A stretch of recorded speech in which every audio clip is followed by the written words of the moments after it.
How can I increase my sale എങ്ങനെ കൂട്ടാം? നിങ്ങൾക്കിനി break through വരണമെന്നുണ്ടെങ്കിൽ Sadiq എന്ത് ചെയ്യണമെന്നറിയോ? ഇപ്പം നിങ്ങൾക്ക് വൺ ടൈം കസ്റ്റമേഴ്സിൻ്റെ എണ്ണം കൂടുതലാണ്. കാരണം ലെവൽ 3യിൽ നമ്മൾ എന്ത് ചെയ്തു? ലീഡ്സിൻ്റെ എണ്ണം കൂട്ടി, കൂടുതൽ സെയിൽ വരാൻ തുടങ്ങി. ലെവൽ 4ൽ എന്ത് ചെയ്യണം? You need repeated customer. എന്ത് ചെയ്യണം? റീസെല്ലിങ് ചെയ്യാൻ സാധിക്കണം. എക്സിസ്റ്റിംഗ് കസ്റ്റമർക്ക് വീണ്ടും വീണ്ടും വിൽക്കുവാൻ സാധിക്കണം. ആക്സിലറേഷൻ എന്ന് പറയും. Add more profitable products and services.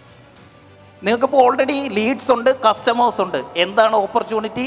Profitable ആയിട്ടുള്ള പ്രൊഡക്ട്സിൻ്റെ സർവീസിൻ്റെ എണ്ണം കൂട്ടുക. കാരണം എന്താ? എക്സിസ്റ്റിംഗ് ആളുകൾ വീണ്ടും വന്ന് മേടിച്ചോളൂ.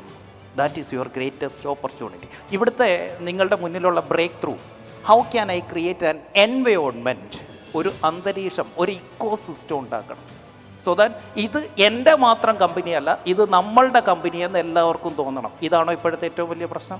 ഇത് സെറ്റ് ചെയ്തെങ്കിൽ, ഇങ്ങനൊരു എൻവയോൺമെൻറ്റ് സെറ്റ് ചെയ്താലേ, ഇതുവരെ നമ്മളായിരുന്നു. ഇനി ആദ്യം നമ്മൾ തുടങ്ങിയപ്പോൾ എനിക്ക് ഇവിടം വെച്ച് നമ്മൾ പതുക്കെ വിട്ട് തുടങ്ങാം.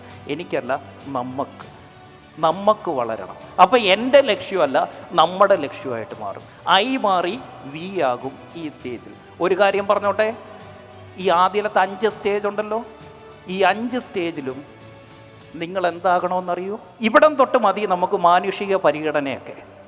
5ാമത്തെ സ്റ്റേജ് വരെ നിങ്ങൾ CEO ആകണം. എന്താ CEO? ചെറ്റ എക്സിക്യൂട്ടീവ് ഓഫീസർ.